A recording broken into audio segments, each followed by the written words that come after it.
स्वागत है आप सभी का आपके फेवरेट यूट्यूब चैनल एग्जाम तक वॉरियर्स पर। दोस्तों मैं आप सभी के सामने लेकर आया हूँ यहाँ पर 7th फेज जो बिहार में वैकेंसी आई हुई 1,78,000 जो कि आने वाली है, और आप हो सकता है कब वीडियो देख रहे हैं, उसके लिए साइंस का special class physics chemistry bio का लेकर आप सभी के सामने हाजिर हूँ मैं बैजनाथ।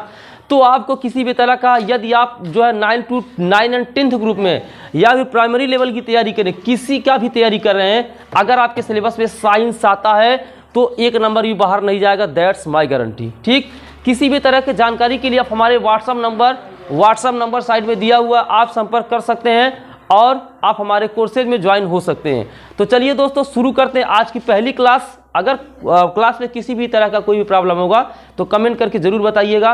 और शुरू करते हैं आज हम रासायनिक अभिक्रियाएं एवं समीकरण, क्योंकि देखा गया है कि एग्जाम में ये लेसन पक्का आने ही आने वाला है, कुछ आप कर ही नहीं सकते हैं, ये लेसन आता ही आता है, रासायनिक अभिक्रियाएं एवं समीकरण।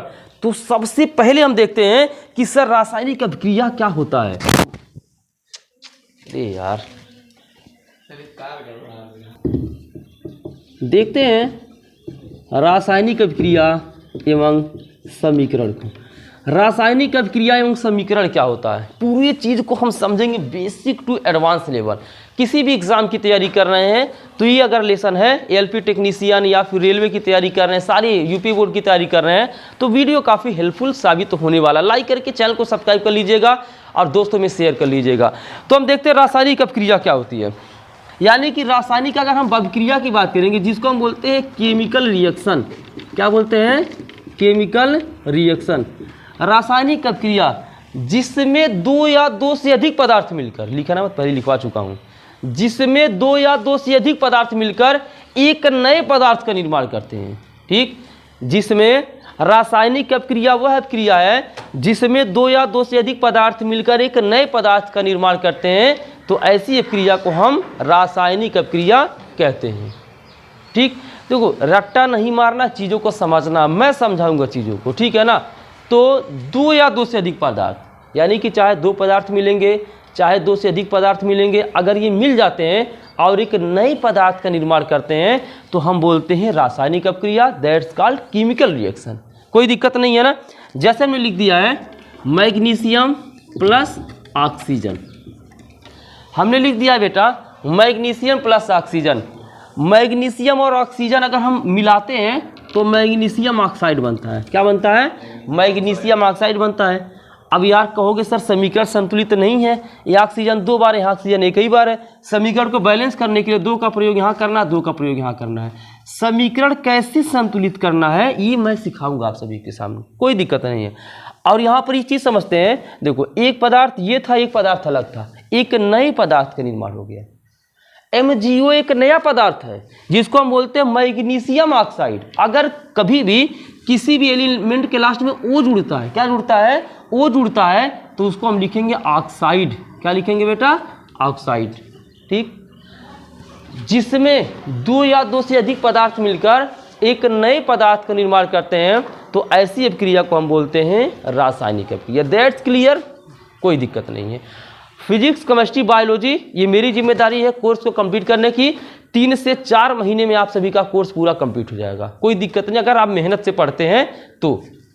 अब यहाँ पे जब रासायनिक अभिक्रिया हो जाती है तो हम पहचान कैसे करते हैं, हम पहचान करते हैं, पहला जो पहचान होता है वो होता है अवस्था में परिवर्तन। आप सभी के सामने दिख रहा होगा चार्ट में, बगल में स्लाइड में भी है। अवस्था में परिवर्तन होता है, रंग में परिवर्तन होता है, उसका जो कलर होता है वो भी क्या हो जाता है, परिवर्तन हो जाता है। अवस्था में अवस्था में परिवर्तन रहेगा, अवस्था में परिवर्तन। अब कहेंगे सर अवस्था में परिवर्तन का मतलब क्या हुआ, वो ठोस से द्रव में भी बदल सकता है, द्रव से गैस में भी बदल सकता है, यही तो अवस्था है यार। पदार्थ की कितनी अवस्थाएं होती हैं, 3 अवस्थाएं होती हैं, ठोस द्रव गैस होती हैं।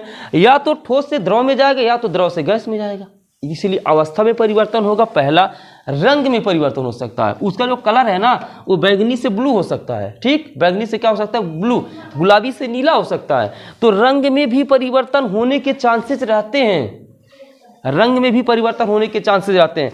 और उसके साथ साथ ताप में भी परिवर्तन होगा, ताप में भी परिवर्तन के चांसेस आते हैं। कहोगे सर ताप में परिवर्तन का मतलब क्या हुआ? ताप में परिवर्तन का मतलब ये हुआ, अगर 37 डिग्री है तो 38 डिग्री हो सकता है, 40 से 45 हो सकता है, ये होता है टेम्परेचर में चेंजिंग। तो जब नया पदार्थ बनता है तो ये 3 चीज़ें आप अपने दिमाग में रखिए। ये अवस्था में परिवर्तन हो सकता है, रंग में परिवर्तन हो सकता है, और ताप में परिवर्तन हो सकता है, और गैस का निकलना भी हो सकता है। गैस भी निकलती है, जब आप लैब में जाके करेंगे ना तो ये सब चीज़ें आप देखेंगे, गैस भी निकलती है। ठीक, ये 3-4 ऐसे केसेज है जिनको आपको क्या करना है, समझना है। तो फर्स्ट हेडिंग कंप्लीट होता है, रासायनिक अपक्रिया क्या होता है। अब यहाँ पर बात करेंगे नेक्स्ट हेडिंग की। देखो अगर नहीं समझ में आता कमेंट बॉक्स में कमेंट करिए, सर ये चीज़ नहीं क्लियर हो रहा।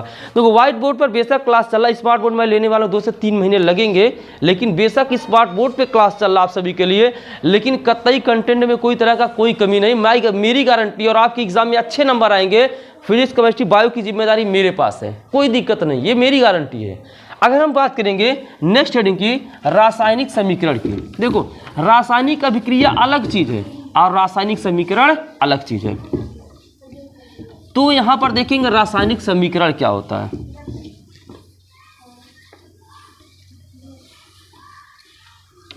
अब देखो यहां पर बात करेंगे रासायनिक समीकरण, किसकी बात करेंगे, रासायनिक समीकरण की। रासायनिक अपक्रिया समझ में आ गया ना, कोई दिक्कत नहीं है। जिसमें 2 या 2 से अधिक पदार्थ मिलकर एक नए पदार्थ का निर्माण करते हैं, रासायनिक अपक्रिया कहलाती है, ये मैं करवा दूंगा। अब देखो रासायनिक समीकरण, रासायनिक समीकरण क्या होता है, रासायनिक अपक्रिया में भाग लेने वाले, ठीक, रासायनिक अपक्रिया में भाग लेने वाले जो भी अभिकारक रहेंगे और अभिकारकों और उत्पादों को चिन्हों द्वारा जो व्यक्त किया जाता है उसे ही हम बोलते हैं रासायनिक समीकरण। ठीक, यानी कि रासायनिक समीकरण में क्या क्या यूज हुआ दोस्तों, रासायनिक समीकरण में यूज क्या हुआ, जैसे हमने लिख दिया था 2Mg + O2 लिखा था, और ये बना था 2MgO, क्या बना था 2MgO। ठीक, तो यहाँ पर इस चीज़ को देखेंगे कि ये जो मिलता है, ये जो रहता है, इसको हम बोलेंगे अभिकारक। क्या बोलेंगे, अभिकारक। अब देखो यहाँ पे तीर का भी प्रयोग हुआ है।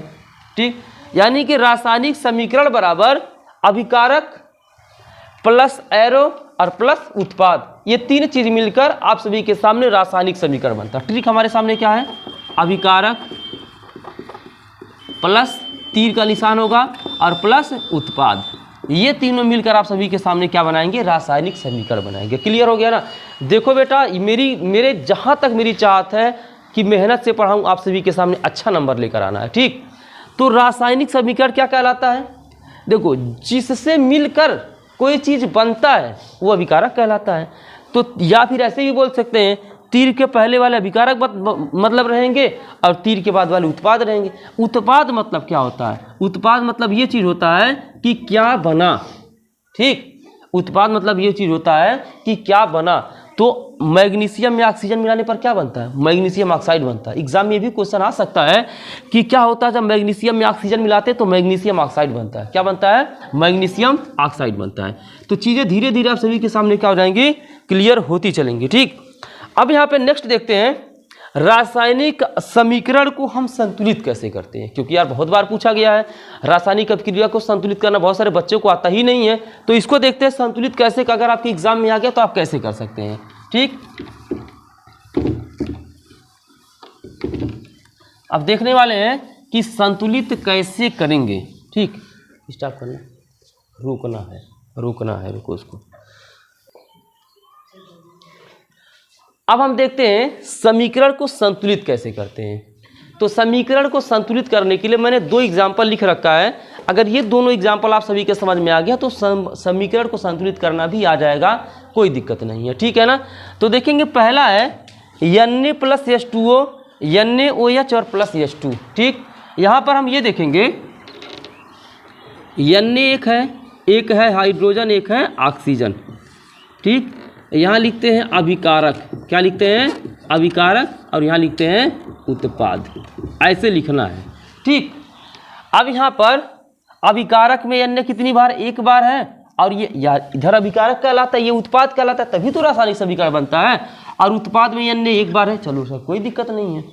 हाइड्रोजन यहाँ 2 बार है, हाइड्रोजन यहाँ सिर्फ 2 1 3 बार है, ये भी क्लियर हो रहा है। और उसके बाद यहाँ पर क्या है, ऑक्सीजन यहाँ पर एक बार है, ऑक्सीजन यहाँ पर एक बार है। चलो सर, यानी कि पहले हमको लिख लेना है कि इसके परमाणु कितने बार हैं। ये जो मैं लिख रहा हूँ ये सब परमाणु हैं। परमाणु किसी तत्व का छोटा से छोटा कण होता है, ये भी आप जानते हैं, ठीक है ना। तो ये सब जो मैं लिख रहा हूँ, ये देखो N यहाँ अकेला है, यहाँ पर N अकेला है, N सेटिस्फाइड है, कोई दिक्कत नहीं है। ऑक्सीजन भी यहाँ एक बार, ऑक्सीजन भी यहाँ पर, ये भी सेटिस्फाइड। सिर्फ हाइड्रोजन बस में थोड़ी सी दिक्कत आ रही है कि कोई हाइड्रोजन यहाँ पे उत्पाद में 2 1 कितनी बार है, 3 बार। कितनी बार है, 3 बार है। अगर हम यहाँ 2 का गुणा कर दें, किससे गुणा कर दें, 2 का। अब 2 का गुणा क्यों किए, देखो इसका कोई विशेष रूल नहीं होता, वो अपना दिमाग यूज करके ये करना होता, किसी में किससे गुणा करने पर क्या आएगा। अगर 2 का यहाँ गुणा करेंगे तो हाइड्रोजन 2 दूनी 4 बार, हाइड्रोजन कितनी बार हो गया, 4 बार हो गया। अब यहाँ हाइड्रोजन 2 1 3 बार है, तो हाइड्रोजन उधर भी तो 4 बार आना चाहिए। तो अगर हम यहाँ 2 का गुणा कर देंगे तो हाइड्रोजन में कितनी बार आ जाएगा, 4 बार यहाँ पर आ जाएगा। कितनी बार आ जाएगा, 4 बार। देखो हाइड्रोजन 2 बार यहाँ हो गया और हाइड्रोजन 2 बार यहाँ, 2 2 4 बार हो गया। लेकिन अब कहोगे सर सोडियम यहाँ 2 बार हो गया, यहाँ तो सोडियम अकेला है, सिंगल है, शादी नहीं हुई है, तो यहाँ पर भी 2 का गुणा कर दो। अब देखो सोडियम भी 2 बार हो गया। इस तरीके से ये होता है समीकरण को संतुलित करना। क्लियर हो रहा है ना, कोई दिक्कत, देखो कोई दिक्कत होगा तो कमेंट बॉक्स में कमेंट कर देना। अब हम देखते हैं इसका क्या केस है, एग्जाम्पल नंबर 2 का।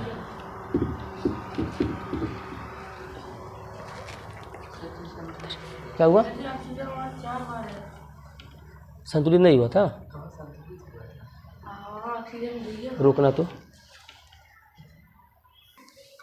अब देखते हैं जो सेकेंड एग्जाम्पल है, Al लिखा हुआ है, H2SO4 है, Al2SO4 थ्राइस है और प्लस यहाँ पर क्या है, H2 है। क्या है, H2 है। अब देखेंगे यहाँ पर क्या क्या है, एक Al है, चलो एक हाइड्रोजन है, एक SO4 है। क्या है, SO4 है। SO4 मतलब होता है सल्फेट। क्या होता है, सल्फेट। ठीक, अब देखो अभी कारक में एल्यूमिनियम कितनी बार है सर, 1 बार है। उधर कितनी बार है, 2 बार है। ठीक, इधर हाइड्रोजन कितनी बार है, 2 बार है। इधर हाइड्रोजन भी 2 बार है। ये तो संतुलित है, हाइड्रोजन क्या है, संतुलित है, इसको संतुलित नहीं करना है। SO4 यहाँ अकेला है, SO4 यहाँ पर 3 बार है। यानी कि हमको हाइड्रोजन को टच नहीं करना है। I can not touch hydrogen here, only Al and SO4 will take here. अब देखो बेटा, अगर यहाँ पर क्या करेंगे, एल्युमिनियम 2 बार है ना यार, दिख रहा सर यहाँ एल्युमिनियम 2 बार है, तो इधर भी एल्युमिनियम 2 बार होना चाहिए ना। तो एल्युमिनियम अगर 2 बार लाना है तो 2 का यहाँ पर क्या करना है, गुणा करना है। अब देखो एल्युमिनियम संतुलित हो गया सर, ये भी संतुलित, ये भी। अब बचा SO4, क्या बचा, SO4। सर यहाँ SO4 3 बार है, सही है सर। यहाँ SO4 कितनी बार है, 3 बार है, तो यहाँ भी तो SO4 3 बार होना चाहिए, तो बस 3 का ही में गुणा कर देंगे। अब देखो SO4 भी 3 बार हो गया, इसके भी परमाणुओं की संख्या कितनी हो गई, 3 हो गई। लेकिन यहाँ पे फर्क क्या पड़ा कि हाइड्रोजन 2 तो यह 6 हो चुका है, तो हाइड्रोजन यहाँ भी 6 होना चाहिए। तो यहाँ H2 था, सिंगल H2 था ना, यानी कि हाइड्रोजन 2 बार था। अगर इसी में हम 3 का गुणा कर देते हैं तो ये भी 3 गुना 6 बार हो जाएगा। अब बताओ, कोई दिक्कत नहीं है। इस तरीके से केस बनता है, समीकरण को संतुलित इस तरीके से किया था, इसका कोई स्पेशल रूल नहीं है। तो दोस्तों वीडियो कहीं पर एंड करते हैं। अगर आप जो है BR7 फेज की तैयारी कर रहे हैं या फिर किसी भी एग्जाम की तैयारी कर रहे हैं तो चैनल को सब्सक्राइब करके बेल आइकन को जरूर प्रेस करिए। मिलते हैं नेक्स्ट वीडियो में, तब तक के लिए जय हिंद, वंदे मातरम। बंद कर दो, हो गया।